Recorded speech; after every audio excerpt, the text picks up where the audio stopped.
Hey everyone, it's Barry here. Welcome to my Virgin Kitchen. I hope you are well. Today we're going to be making our very own homemade spring rolls. We're going to fry them and we're also going to bake them.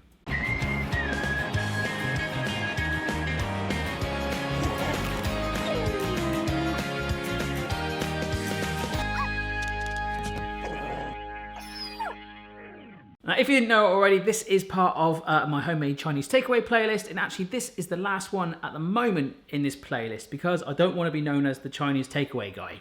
But we will come back to it and do another batch. The actual next block of recipes we're going to do is heavily requested vegan. I'm not a vegan, I'm excited about that, but in regards to this playlist, if you've missed any others, we've done loads of recipes already on the playlist, so be sure to have a marathon, get some inspiration, check out the full playlist, and of course, keep sending me your pictures. On another note, I have some pretty exciting news to share soon. Keep an eye on my social media, but it does involve you. Yes. I've done a little bit of prep. We're going for pork spring rolls today. I didn't actually realise that a spring roll and an egg roll, I thought they were the same. It was just a different thing. They're actually different things. An egg roll actually has egg in the wrap. All right, so I'm using pork meat today. You could use any meat you like, chicken, beef, lamb, whatever, or keep it vegetarian, but we have to cook whatever meat we're using first of all. I've just chopped that fairly fine. You can go smaller if you want. You could probably get away with using mince if you want. Also got some bamboo that I got from a tin, drained off and just sliced thin, some spring onions, and these are some carrots.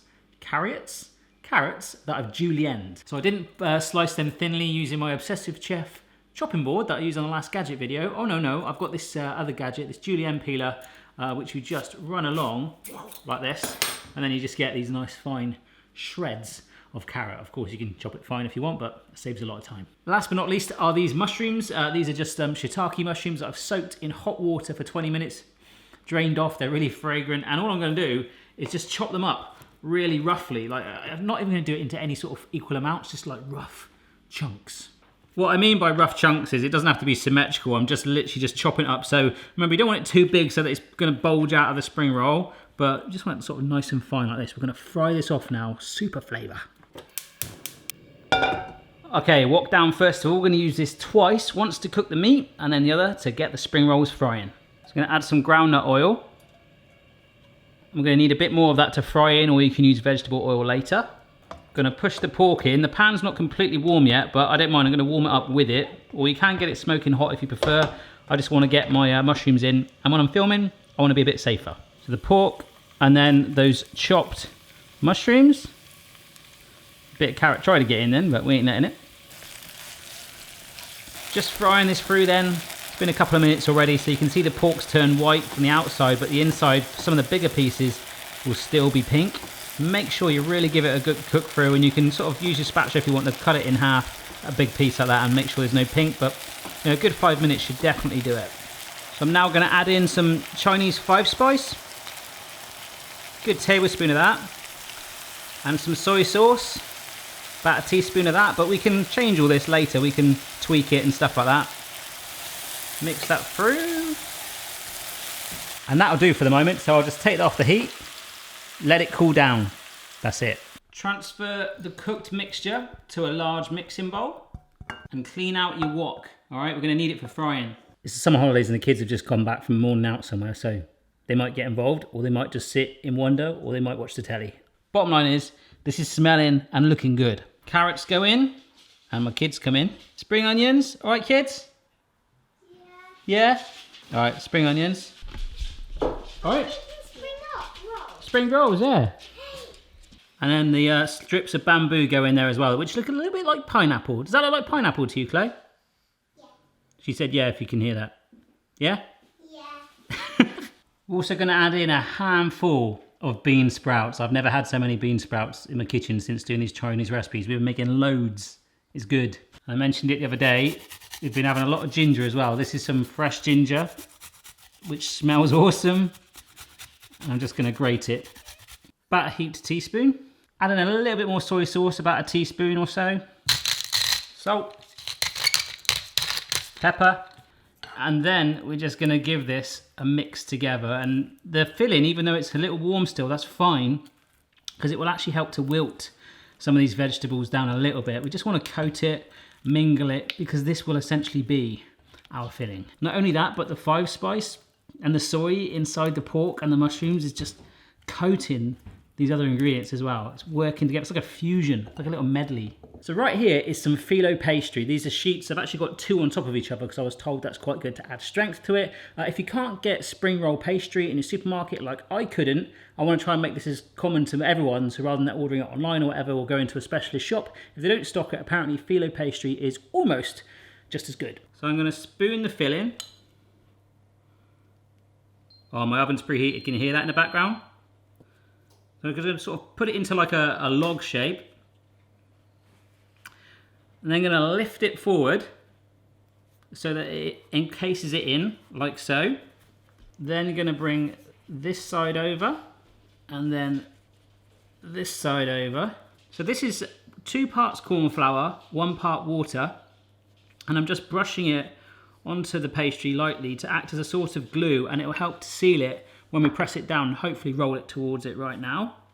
So 1 and then 2, sitting it on the seal like so. That is the first ever spring roll I've made. We're going to leave it to sit on the seal so it dries and holds that together once we fry it / bake it. And I'm going to repeat that a couple more times. I've got my oil in the wok heating up in the background, but this is going to be our baked version. So I've got a little bit extra groundnut oil there.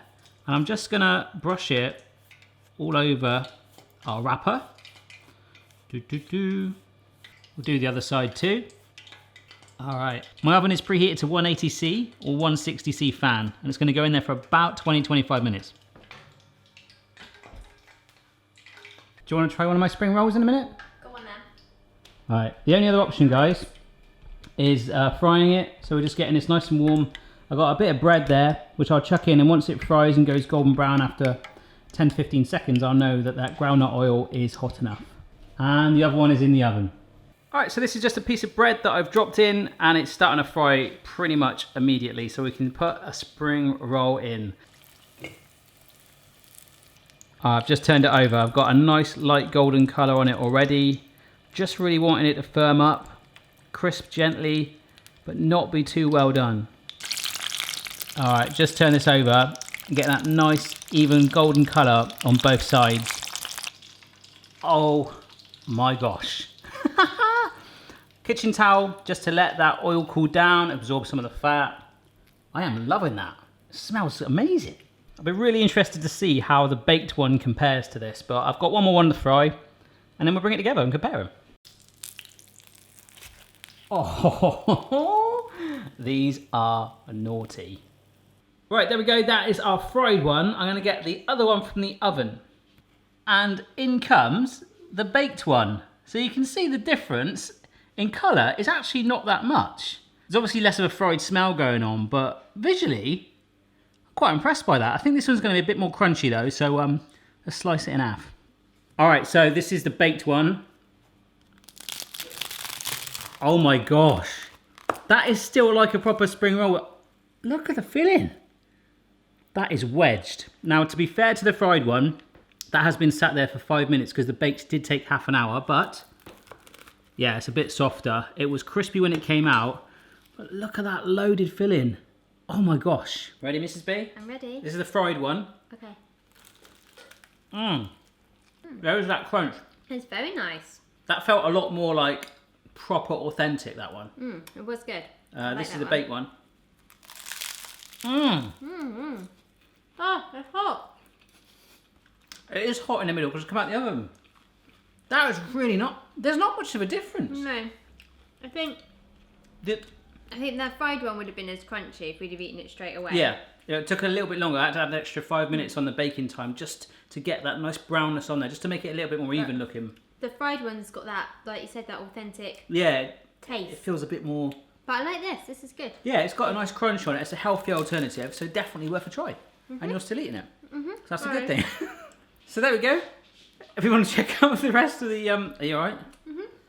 Recipes in the Chinese playlist. Keep the requests coming in, so we'll come back to it and add more recipes to it. But any vegan recipes, do let me know down below and I'll get cracking on those. So see you later.